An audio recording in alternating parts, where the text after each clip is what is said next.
What is going on, ladies and gentlemen? My name is Tom Origins, and in today's video we are going to be talking and reviewing and discussing everything we've seen so far about Cyberpunk 2077 in regards to the new content that we've just seen in the last episode of Night City Wire.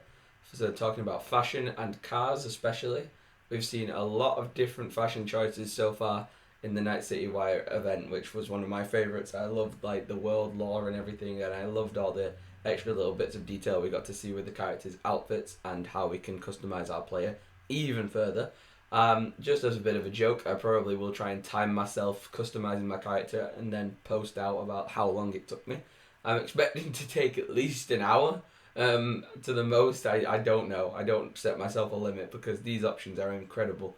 The people over at CD Projekt Red have done a fantastic job making some eccentric, realistic as well, scary looking, intense, very out there, very unique characters and styles of clothing. So if there is a style that you particularly relate to in real life, or if there's a style that you would like to try out in real life but don't have quite the body shape or encouragement from others to try it out, then at least in Cyberpunk you're going to have no boundary when it comes to trying out clothes, because you've got all these different categories, you've got loads of different variety.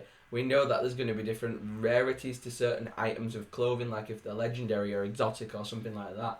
But I like how every player will look and feel completely unique, and depending on what you like and dislike, your character will mimic that by their clothing options.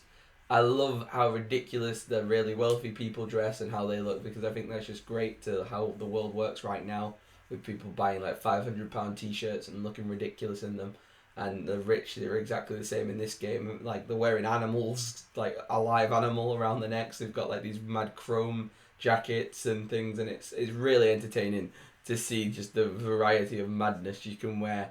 And I'm going to spend hours customizing my character. I'm going to spend ages going through and picking the right outfits. I know that you'll be able to change them throughout the game, so if you pick a style early on and you don't quite like it, you can always change it. So that's going to be quite nice to do. Obviously, certain outfits are linked to certain life paths, so depending on what style you like the most, that might impact how you pick a lifestyle choice and what life path you take. If you like the suits, you might go a bit more corporate. If you like more rugged and rough type of clothing, you might go more outlander, a nomad character path. Or if you like more, I'd say more modern trendy clothes, you would probably go for street. But I feel there's no clothes boundaries to what you want to wear, and depending, a nomad can wear street clothes, and you can mix and match. So it doesn't matter at the end of the day. Your style will never be bordered off like most games. You've got to have certain classes or certain characters to wear a certain outfit. In this game, I think it's pretty much just free will to just dress like what you want, and I feel that's pretty interesting. I like the little Easter eggs, the little adverts they have in the game, like the real world adverts that they're showing us. I like how that builds to the world, and they're just really cool clothing adverts and really hilarious little Easter eggs that you can see dotted around sometimes when you watch these videos. But the Night City Wire episodes are coming to a close. We didn't know if we would get a fourth one, but we did, and we don't know how many more we'll get before the actual release of the game. I would like to see a Night City Wire episode completely about the customization of your character, how that's going to play into the game. And if once you've made that final decision, is there going to be any ways to edit them throughout your playthrough, like there is in Skyrim, for example? I don't know. I'm going to have to wait and see on that. But I do like all this content we're getting, and it's building up good hype for the game. People are really excited. People are really interested about this game. 2020 has been a mad year in general, but for gaming especially, it's been fairly dry.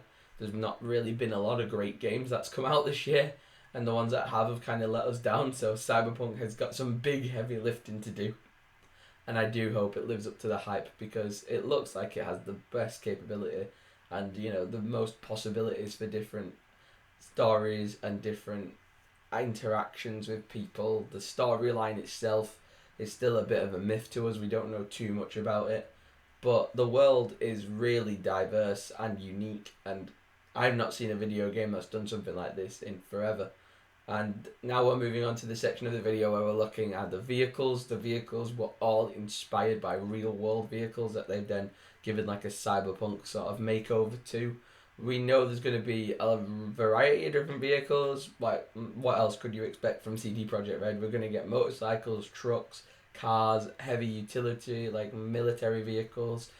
It's gonna be mad to get in these cars and drive. And I think most of the time whilst driving you can go in first or third. And this can sometimes be, especially on the motorbikes, a really good way to see your character in a third person perspective. Because I think a lot of people in the reviews were saying that they, in the early stages of the game, they didn't really get to see their characters too much in a third person sort of view. So I do think the motorbike will be a popular choice if you've got a really customized character, because then you'll always get to see how cool the bike looks as well as how cool your character looks. But yeah, some of these cars are crazy. Like the way that they've even got different levels and tiers for the cars. Like depending on where you are in the city, you'll see a certain type of car. And I love the most that out of all the games I've ever played, this game has this really cool system where you can see a fully modified version of a car and a completely like rusted, broken up version of the same car in the same universe. No video game I've ever played before does that. Like if you get a sports car in GTA and you crash it up and you bang it up a little bit, it'll look near enough identical to what you did before, but the windows might be broken and the door might be off. This you can get like the same brand of car but completely like decayed, rusted, broken, and like you can customize it up and repair it and stuff. So that's awesome. I love that. And there's really cool like Easter eggs to the cars. You've got the Ford Mustang, some Lamborghinis, the Bugatti. We've got loads of cars, and obviously depending on the price of your cars is how you're going to obtain them. But you can buy them and you can steal them, and you can also earn them from missions and rewards. And it's going to work the same way as summoning like Roach would in The Witcher, like they did with The Witcher. You would call up a guy and he would come and drop your car off for you, kind of GTA style a little bit. So I think that's going to be quite good and quite accessible. And I'm looking forward to seeing how many cars we can own at the same time, as well as what are all the customization options. Because the cars in this game do look amazing, and I love the interiors. But now moving on to the weapons, this is a little bit old footage. We saw this a few Night City episodes ago. This is talking about how the weapons are going to be completely customizable, and you can have them exactly to the way your playstyle like demands them to be.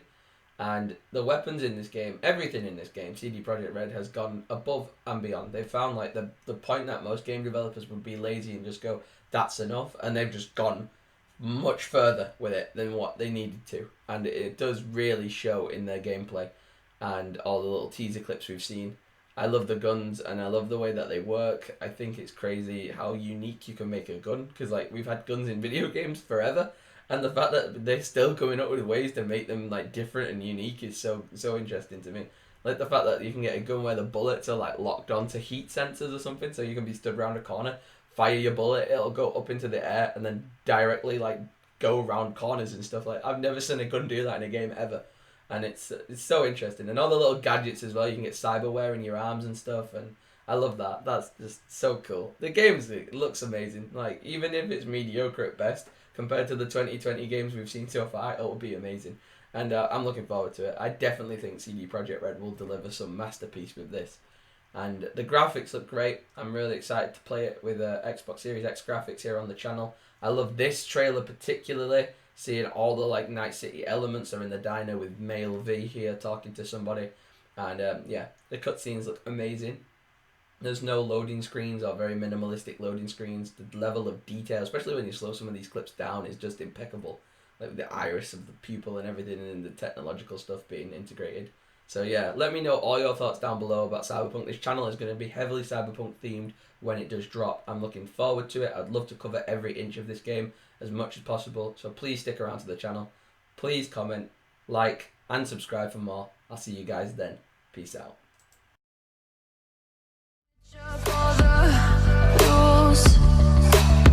And imagine a utopia. Darling, I'm just so fed up with.